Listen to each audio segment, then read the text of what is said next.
Well,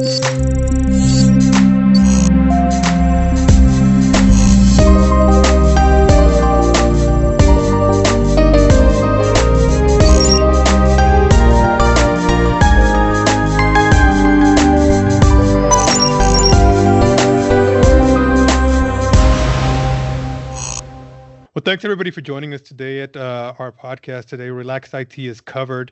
Today I've got the privilege of having a good friend of mine on the show, Mikayla Julian from Netlogic Computer, My 365. Mikayla and I worked together for, I think we discussed on our other show that we did about 5 years now. We didn't realize it. And we've been working together for such a long time. And I decided to kind of correlate two things that happen. Basically, one being the fact that we are really focusing a lot on AI, Microsoft Copilot specifically, and the fact that Michaela's just assumed a big role in her organization as the marketing director. So I know that these two things coming together, and I know she's been using Microsoft Copilot along with other AI tools to really develop her business and develop her product and information about marketing for the organization. And I wanted to bring her in today and just kind of query her brain on how she's using AI around marketing and really get some insights into how she's using it and kind of compare it to how I'm using it for our company and other marketing people that we associate with, how they're using it. So kind of the first question, Mikayla, is how are you using Microsoft Copilot? How does it actually revolutionize the way your team, your marketing team is working on projects and operations and strategy? Yeah, absolutely. Randy, I'd say, thanks so much for having me first off. It's great to be here, and it's awesome to be able to branch out, from our business relationship to our friendship to do things like this together. Yeah. And really, again, Microsoft 365 is following us absolutely everywhere. And now here we are. We were talking about AI years ago, and now we have Copilot that is no longer a newer product. It is well known. It is being utilized. It is a major name. And it has absolutely revolutionized the ability for us to deliver content, but specifically optimized content as well. The beauty about having Copilot for work, and I'm going to make that differentiation here. There's Copilot for work, and then there's just plain old Copilot.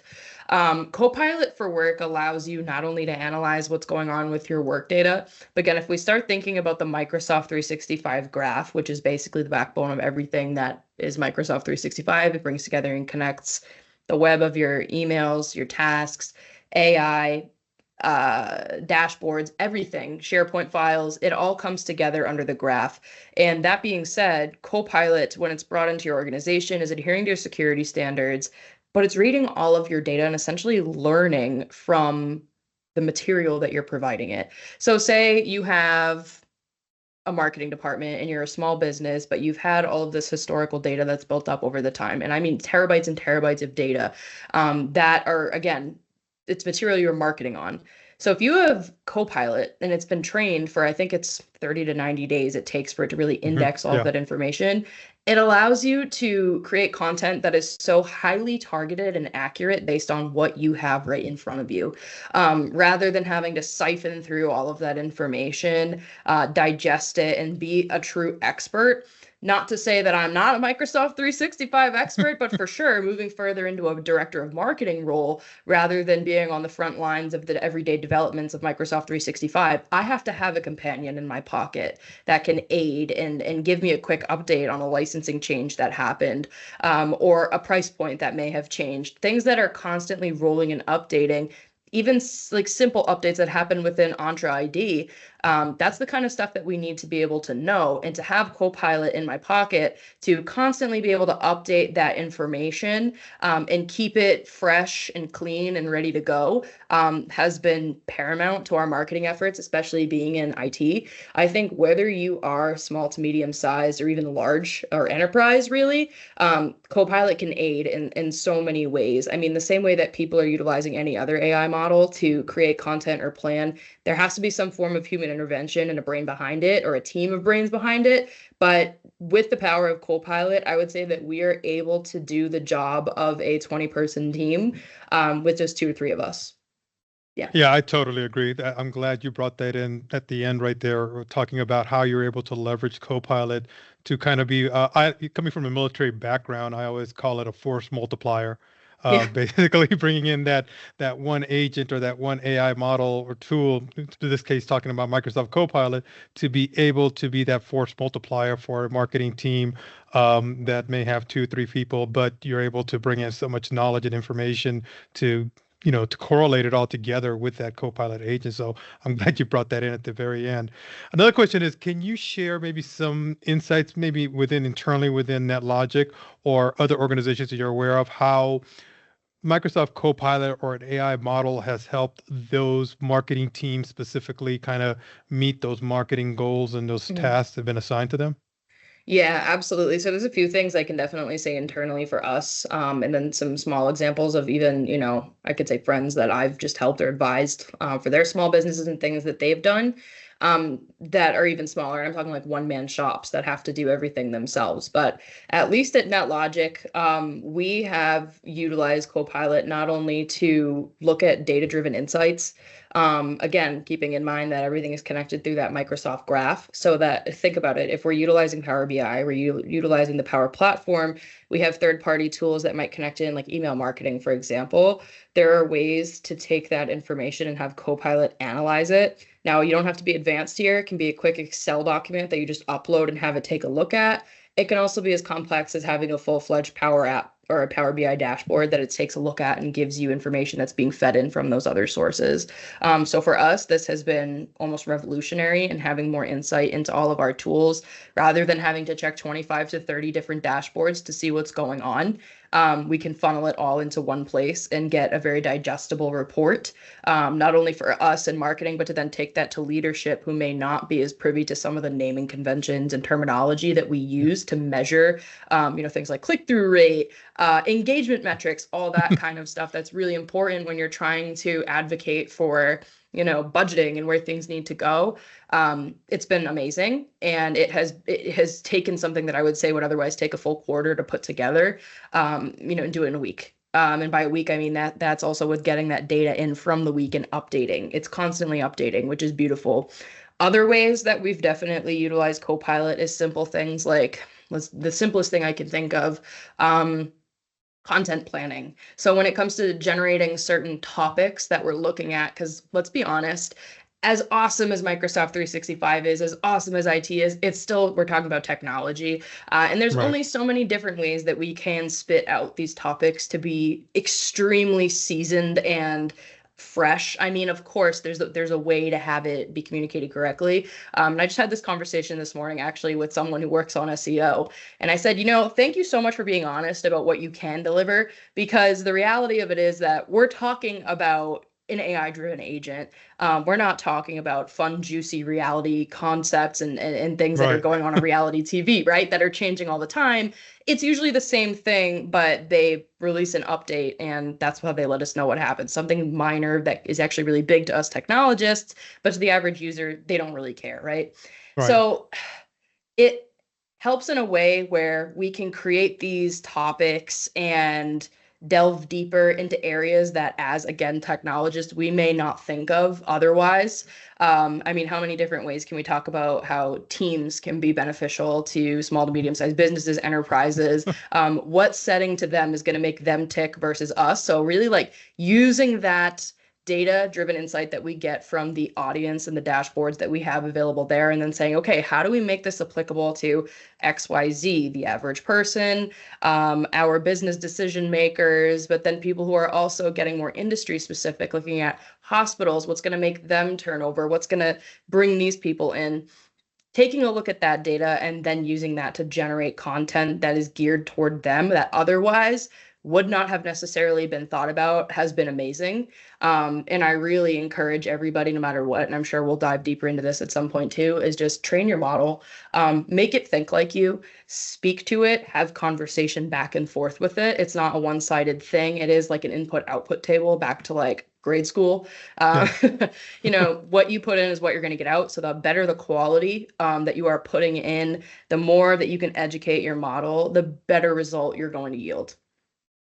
Yeah, absolutely. I totally agree. And the one thing, you mentioned, how you're using it and how people can use it. The one thing I found out recently, using it internally on our end here, is we actually are now able to cancel, I think, one or two subscriptions of other Yeah. tools Hmm. that we were paying for a lot of money. And we Hmm. just realized, hey, we can do the same exact thing and get the same information, if not better, Yeah. from this AI model, which Hmm. upset our vendor. But it's if I can save, some dollars here and there, it all makes a difference at the end, and still be able to produce the same information that we're looking to do by Hmm. using Copilot. Yeah, I'm glad. Speaking of content, you mentioned content as far as one of the things you guys are using it. What kind of content are you guys generating? I mean, specifically, what kind of content are you guys generating using Microsoft Copilot? I know I follow your LinkedIn page. I see you guys all over the place. But what kind of content are you creating that Microsoft Copilot agent is actually, or product is helping you create? Yeah, so more specifically, I would say I don't necessarily use it to generate images. I know some people on my team have in the past, Mhm. which you can. It's really Yeah. cool. But I love art. I've got art right behind me too, and I do Hmm. have a lot of respect for people who create art, or utilize it with stock images and all that sort of stuff. So I still do have a belief in, utilizing the AI to take you almost 90% of the way there. Put in your input and then essentially take out the outline that's presented to you. So again, we do generate topics for months ahead to kind of rotate. I create, let's say, blog topics, and then from there, I'll take that, put in my own thoughts, and then we'll create full-fledged blogs out of it. When it comes to recommending video format content types that are currently buzzing about, let's say I know that YouTube Shorts are big right now. I could be stuck, for example, and I have an idea in my head. I can't necessarily put pen to paper. And then I talk to Copilot and basically say, hey, here's my idea. I need to have, an eye-catching format that I can do for this YouTube short or reel, whatever you're utilizing in that format. I need to have a hook, I need to have the content, and I needed to close out and basically share my information at the end. How can I do this that's going to catch someone's attention within 3 seconds based on like the goldfish model, where if you can't catch someone as fast as a goldfish is moving around, you're not going to really get them. And go from there. So it's a lot of, it takes me, when I say 90% of the way there, the content, I know that word can mean so many different things, but it's more outlining for me, than I think it is anything else. And again, there are so many other ways and things that I'm probably not even thinking of that it can be used for, and that's what's so beautiful about it. But really outlining, blog creation, even if I am looking at, let's say I take, again, going back to data, the digestible data reports that I have from there, I can then take that and say, okay, create me a quarterly like plan for the next quarter Right. on what I'm going to do for email marketing campaigns, how I'm going to marry this with something that I should technically be sending out as print, what should be going out as an accompanying blog, and then I'm hitting people in the mail, in their inbox, on social media, right? Like I'm hitting all the outlets. So I use it in a way where essentially we're outlining and planning ahead for an entire year, if not more. Yeah, that's perfectly. I mean, I love the way you mentioned those, especially the campaign that you kind of talked about there at the end, as far as those multiple touch points and getting everything to kind of correlate together, from, the social media to the outbound mail, the direct mail type of stuff, and then also your just the blogs, everything working together. We're doing the same thing internally on our end here, Hmm. to kind of get that correlation and having those multiple touch points, to leads and to prospects, to let them know we're here. Hey, we're alive, Yep. and we got some valuable information for you. The one other piece that I wanted to mention, really just for our audience, is I use it personally to create video scripts. It is Yes. incredible. It Hmm. is so incredible because it gives me a good outline to start, and I can tweak it. It even gives me the kind of the narration, what I want to tell my editors to, what kind of B-roll to put in, stuff like that. Hmm. It does it for you, and it's just already there. And you can make the changes, obviously, but a lot of times it's pretty good. And you go, hey, yeah, let me just keep this. Well, yeah, content creation is awesome, and I really like the way you guys are using it. The next question I have, I think, is, kind of looking at the other side. We've talked about, yay, Copilot is great, but what are some of the challenges that you see maybe internally on your end, or did you see with clients that are using Copilot in marketing that Yep. you think, something maybe may want to talk about? Yeah, so there's three. I would say So you've thought about this. I have. This is one of Good. those things where it's like, and I don't want to say this and deter people from using AI, but it's about being safe, right? I mean, at the end of the day, and I had mentioned the difference between Copilot for work and then just regular old Copilot in your Bing browser. Data privacy is a huge one. So keeping in mind that if you're going to be utilizing Copilot, you need to make sure that everything, your T's are crossed, your I's are dotted ahead of time. Your security and compliance features are set up base level. Because again, Microsoft Graph is integrating and utilizing all of this data to do what it needs to do. But as long as particular resources are protected and we're making sure that nothing that shouldn't be external facing or leaving the organization is accessible or leaving the organization. That being said, it's a very safe product. Just make sure that everything is buttoned. I feel like that's one we always have to mention. The next, integration. I would say there's a lot of integration that's there for Copilot, and it's more robust in offerings than most tools today. However, there's almost a skills gap there slightly. If you don't have someone on staff that knows JSON codes or is familiar with the Power Platform, it can become a little bit more difficult to actually go ahead and integrate your, like I had mentioned, third-party tools in with Copilot to get that beautiful report. Other solutions, again, like I said, you can do the good old export the Excel files, import it, keep a folder that you have it targeted towards that it's reading. It'll do its job. But again, mentioning that. And then skill gap overall. And this is a big one and probably the biggest one that I ever see with AI. And I'm going to use an analogy because it's a lot of fun, but it's also very true. If I pick up a sword, that doesn't automatically make me a samurai, right? If I pick up AI, that doesn't automatically make me an amazing marketer. You have to be able to wield your own device, your own weapon, so to speak, and do it well to make it work for you. So as I had said before, it's like an input-output. You have to provide it with a lot of nourishment and information for it to come out and give you, you know, a beautiful home-cooked meal, so to speak, right? I've seen it a lot of times where people just think, oh, this is so great. It's off my shoulders. I don't really have to think about it. And they're just copying and pasting directly out of a model and posting it. And they're missing the fact that there's a recommendation at the bottom of it that says things like, hey, let me know if I can do anything else. Or the beginning of it says like caption : and then writes the whole thing in quotes.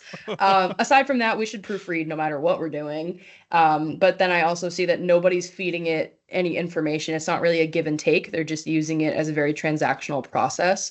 And it does get a little odd when you're arguing back and forth with a computer, but at the same time, I mean, that's kind of the world we live in today. You got to get comfortable with it. If you're going to utilize AI, you know, use it to the fullest, get involved with it and yell at it. I think that's the best and advice. Also, and I think those are great, great points there, because I know that sometimes you do get frustrated and you go, what the heck are you talking about, Copilot? But then sometimes it gives you such a good product, you got to praise it too. It's crazy. I actually do that. I catch myself praising it, saying, hey, great job, awesome information, but can you do this? It's like almost you're talking to a child, like you're trying to praise the child, but you want them to repeat that behavior. And I think that's kind of the way you have to approach this, because again, it's, you're trying to get a specific output from it, and you've got to basically guide it down that path and also praise it when it does good things. And sometimes I'll no, that's wrong, and I'll put exclamation marks in the prompt. Do it again. I use caps. It gets crazy. So you're really mean to your Copilot. I'm pretty mean. But then again, like I do, I'm like, good, nice. Like I'll give you an internet cookie if you do well. It's like talking to my toddler. But, and even going back to skill gaps, and I think we had brought this up before already, like you can build certain models within Copilot for work, which is amazing. One that we actually just made recently is a WordPress helper, because we're not WordPress experts, but we're in the process of, moving to another provider and a host. But in the meantime, we're a small business. We're still filling those gaps where they need to be filled. And one of the best things that I think we ever did was train it on a WordPress helper. And now when we have a simple, problem, it knows that we utilize Elementor, the builder specifically. So when we can't find something or don't, it tells us. It'll send us something that we need to put in there. And, I'd say 98.9% of the time, it's right. So it saves a lot of Googling or Binging, because, my team will get mad if I say I'm not using Bing. Exactly. Don't get on David's bad side. Time. Absolutely. No, but that's great. I mean, that's great information. You mentioned one thing, in your analysis here, as far as one of the challenges that you mentioned was cross-platform integration with Copilot into other platforms. Hmm. Do you see that getting better, or do you Hmm. see that just kind of, it's still in an Yeah. infancy stage? Where do you think it is as far as taking Copilot and be able to integrate it into other platforms, other solutions to then make those better and that cohesiveness between the two? Yeah, so internally across the Microsoft Graph, I would say that it is miles ahead of where it Yeah. was before. I was Mm. so unwilling to even, I'll be honest, unwilling to use it maybe a year and a half, 2 years ago when we got it as like preview. Everyone was so psyched about it. And then I just got mad because it was giving me the wrong responses. It was still indexing information. So you do have to be kind of patient with it. It's almost like having a newborn. In the first month that you do have Copilot, when you first turn it on, the best Right. thing you can do is use it. Um, and just continue to teach it. It's learning, it's digesting. It wants to know how you use that information as well. So, like, again, you can give me a dictionary, but if I don't read the words in it, I'm not going to digest them. Right. So, the more that you provide feedback, you talk with it, and you educate it in a way that you speak in your tone, it works amazing. And it really does. I think one of the coolest things for Copilot for work in general too is like, let's say you were out for a week and your team was working really hard, especially in marketing. They're changing things all the time. Like when I was gone on maternity leave, I came back, color icons were changed, things were all, and I could get a summary of that because of Copilot. So rather than having to go back and comb through thousands of files and say, what happened here? I could see all the new additions and things that were put in and have links to take me directly into those files and folders. So if you're utilizing SharePoint, there's an integration there. Again, I had mentioned the Power BI platform and just Right. Power Platform in general that does have integration. And I think that Power Platform, not only will it integrate further just natively with all the Microsoft 365 tools that exist, that will continue to be improved upon because it's been highly requested and demanded. And again, people are trying to utilize it more. But it's so far, as far as third-party tools go, I've seen nothing but additional, you know how Microsoft is when they put out an article and it's kind of like under the radar, and then all of a Right. sudden they're like, by the way, now there's more information on this and here's this wonderful new tool. So I've seen Right. it heading that way as well, especially with Copilot Studio, which I have a little bit more limited information on as of today, but can say that they are looking into a lot more third-party connector tools. And there's some interesting links on that as well that I can send over to you after this if you can link That'd be anything cool. in the video. Yeah, Yeah. that'd be cool. That'd be cool to One get thing some I'm looking information. into is MailChimp. I want to see integration for that because we utilize that heavily for email marketing. And if I could pull the data reports from there right down into my Power BI tables through Copilot as the mechanism and the Power Platform, I mean, Oh be yeah, cooking with game over. fire. Exactly. Exactly. Mm-hmm. Exactly. Well, cool. The one thing I wanted to kind of also mention right now is kind of look at, we're small, medium-sized businesses. That's kind of our niche, our market area. There's enterprise. And for people who don't know, typically, I mean, watching these, you have small, medium-sized businesses, and then you get to the enterprise businesses. We're talking then 1,000, 2,000, 3,000 employees, locations all over the world. Those are enterprise locations. How do you see Microsoft Copilot, the AI revolution, taking those small and medium-sized businesses and put them on a playing field with the big guys, with the enterprises? How do Yeah. you see that tool or solution working for small mid-sized businesses to compete against the larger ones? Mhm. Yeah, just to give you a very personal example is just the fact that, we are in that small to medium category over here. And we see sometimes just based on the fact that our team is so dedicated and loves their job so much, but especially because we're passionate about what we're doing, and we're excited to see where these tools can take us. And I think in the nature of the fact that we are working in technology is that we're utilizing it so much and thinking about how far we can take it. We're actually seeing ourselves perform better than some of the larger businesses in terms of certain marketing aspects, and doing better. I mean, it allows us to basically level the playing field in a way where obviously if you're in a really small business, you're probably wearing multiple different hats and your attention has to be elsewhere, or you can't Hmm. just sit there and solely focus on campaign development. There's a lot of other things that need to be done. So it allows us to optimize our campaign development process to continue on that trajectory while also still maintaining our jobs and keeping the business running on the back end, which I think allows us to continue to sort of play the game, if you want to call it that, and compete with these larger organizations. Of course, if we're talking about like competing with Microsoft themselves, that's a whole other game there. But let's be honest, I think that we do things like this today, and Microsoft loves it because they don't invest much into doing this kind of conversation type topic about their product, because we do it for them. So that's another way, it helps, is just to be able to get it out there and do this as, managed service providers for our customers, and get them involved with it, because it's powerful, and I'm excited to see where it goes. And I can't even imagine what the model is going to look like in another 2 years from now, considering how far that it has already come. I remember when Copilot for Work wasn't even a thing, and it was just the Bing, and we were like, look how awesome this is. Yeah, exactly. And now it's so strong. It really is. Yeah, no, and I agree. I mean, I'm on a mission this year to really bring this to small and mid-sized businesses as well as nonprofits. I mean, you know how passionate I am about nonprofits. I'm having discussions with, leadership and executive management folks and saying, hey, guys, we need to, look at this. And to the standpoint you brought in earlier, the security component of Microsoft, Copilot, as opposed to, other solutions that are out there that don't take that in consideration. And people don't understand, like you mentioned, you're putting your data out there on another platform that's not controlling, and there's not permissions or roles established. Guess what? It's getting out there. If you put proprietary information, IP, intellectual property information out there, it's out there.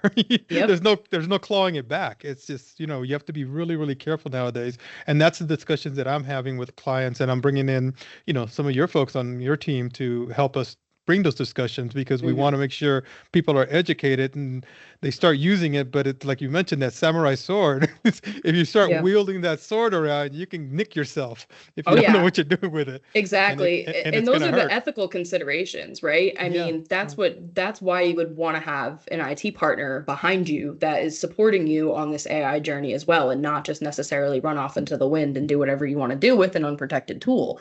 Because the data privacy portion, again, you want to ensure that you're handling your data responsibly.